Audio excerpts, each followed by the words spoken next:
With a warm welcome, let's give a round of applause to our City Mayor, Frederick W. Shaw.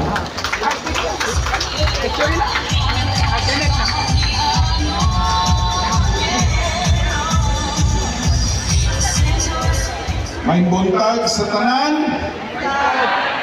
Asenso, Iliganon. Asenso!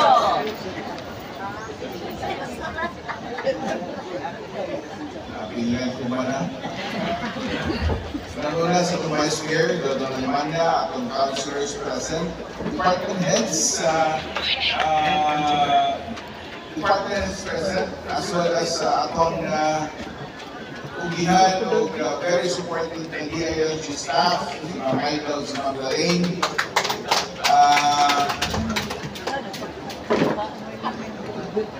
mga national agencies present today, atong BJMP, atong BFP,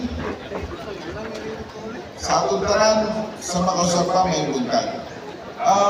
Actually, this weekend, we were greeted with good news coming from the sports community of Iligan. Not only na itong mga bata kaganihan at i-present nato na nag-champion at nakakuha ng mga medals dito sa Indonesia, but also yesterday I was informed by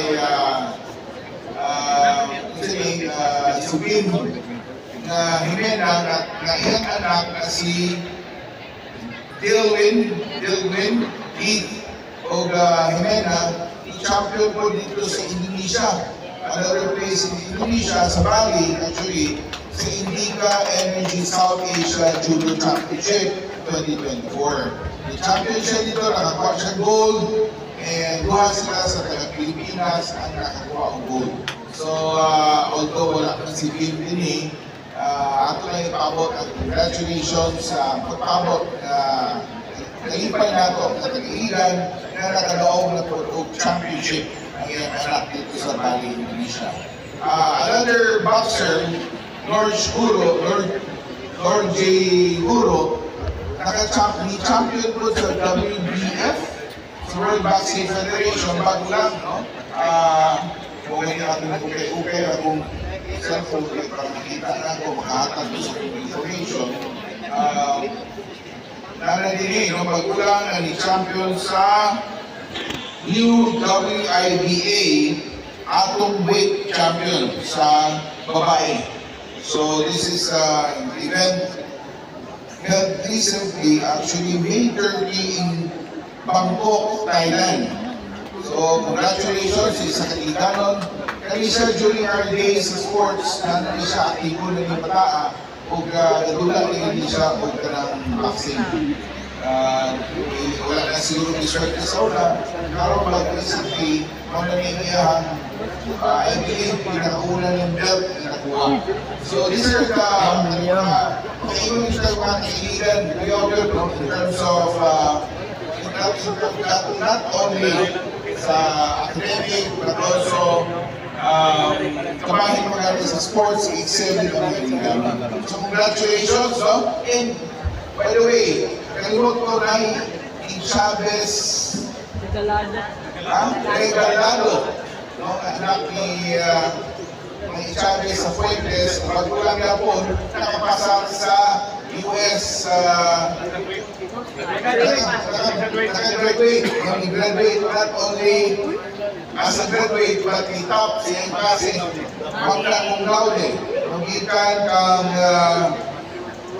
I'll get the full name for the people.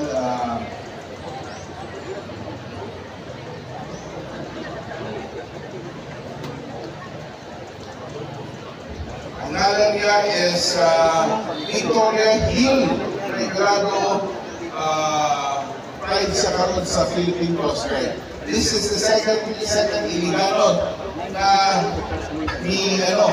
naka-achieve ni graduate ikan sa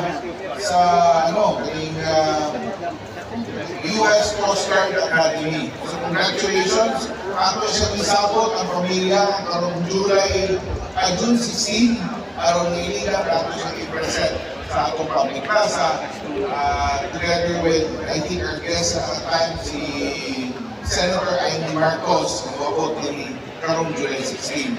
So these are the good news na mga balita na iabot ka na ito din siligan. And last week, no,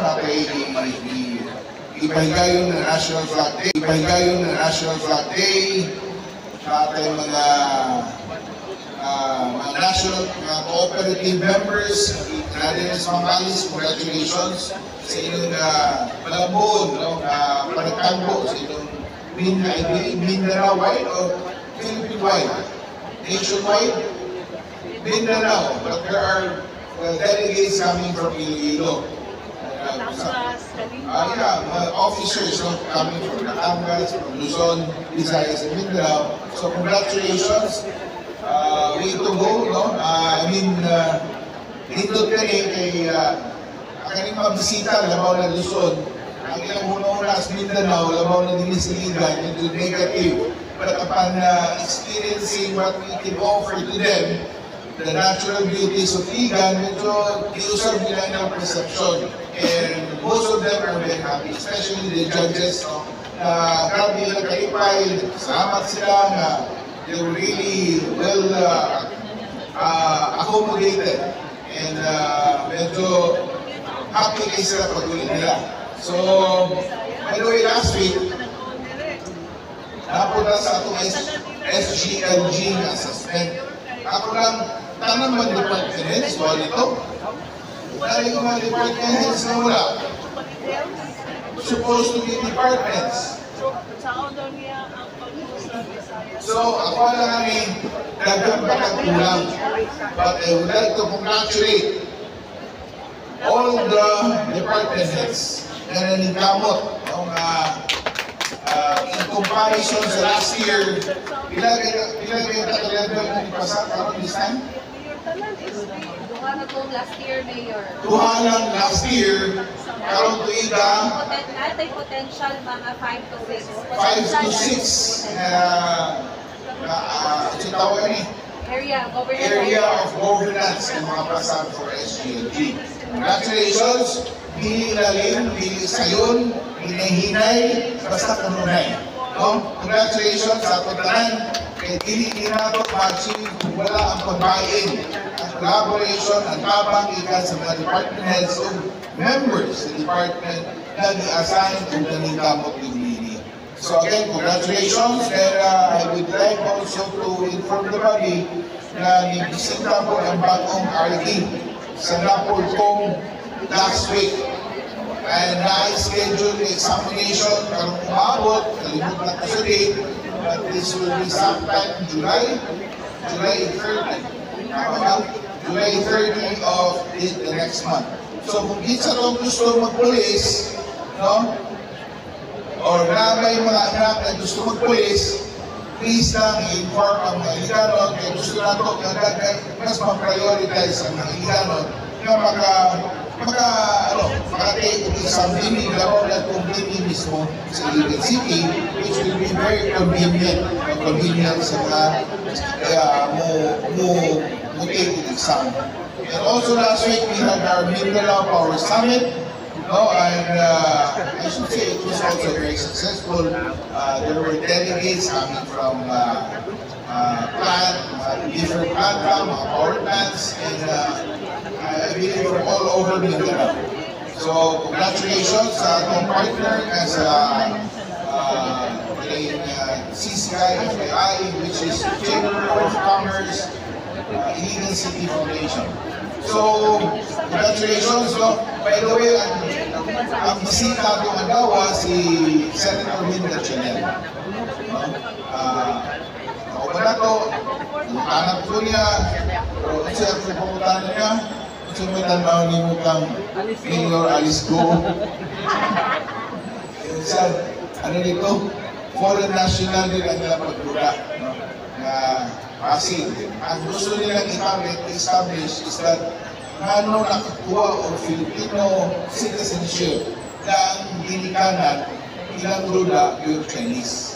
So, Actually, hindi naman si Alice Go yung target daw, but the system. Ang problema sa government system na dali-dali ilusot. No? Ang palusot ng makasulot lang to the city or the municipal registrar's office. So, asa man ano rin atong department head, si Atty. Martil. Ato i-remind na, bantay-bantay, hinahinay ka na, kaya masunan ang mga alien minisiligan. So, careful, no? Masunan ang mga alien minisiligan. So, careful, no? That's why, kailangan ang credibility about na tundahan nila sa opisina is very important. So, I would like also to announce to everyone na lahat tayo mga traffic enforcers. Sometime year 2016 na naka-impentro sa kiyanan driven by someone from Lanao del Sur na medyo may problema, nagkawin-away ko, kung gipailan silang kaso. So, and I would like to announce that through our help, sa kusina, finally, this case ay ilang kaso dito mismo sa Marami. So, yung sa mga nito sila, I think there are around 5 individuals. Congratulations kaninyo. O finally, no, kamo ay, ano na, you're already, the case is already dismissed. Wala na mo isa. We also had our MOA signing, right? I think that was Friday morning with the Bureau of Fire and Protection. Very significant kay ang collection nila iusa na sa atong paglukat ng mga permits ikan sa city. Matag, not only January, but every start of the year, no? Isaw na ang collection. Then ang Alson's group of companies nag-sign ng MOA kamahin sa Utah na ilang bibili housing for housing development. So, and another proud moment for Iliganos. I would like to announce na si atong amigo na si General Poker o Cuerpo bagulang na na-assign as OIC, East Mintom Chief. Hopefully, ma-confirm ang iyang status anytime para siya naging lingkod at pagbawa ng iyang military career. Ganon kini, no, graduate sa IDS, but St. Michael sa una, sa kamataan, classmate ni Merlin yan. So, parang hindi ganon, we're proud of it, na naabot niyang usa sa pinakataas na position sa Philippine Army, sa Armed Forces nato. And he's also very proud of his roots as a civilian, being an Iligan. So, wala ko laing kasunti, hindi nato tunayon. This will be the earliest, one of the earliest pinaka-fastest na actually pagpahigayon sa itong flag ceremony. Congratulations sa natutanan, no? Pwede ba ang city assessors na lang usap mo handle sa meeting flag ceremony ganun ay? Kaya usay, tagas kayo, lugi kita mga human. Pwede ba? Anyway, congratulations no, sa atong city assessors office, labaw lang sa ilang department head, very active. Sa Panginoon, immediately makagawas na yun ang resulta. Thank you very much, Evan Puyos. Congratulations. Papakan nato sa Evan. O gabaw na sa inyong mga kauban sa department, those who are really working hard para sa ato ang dakbayan sa Iligan. So, di na ko rason, may buntag, asenso, Iligan.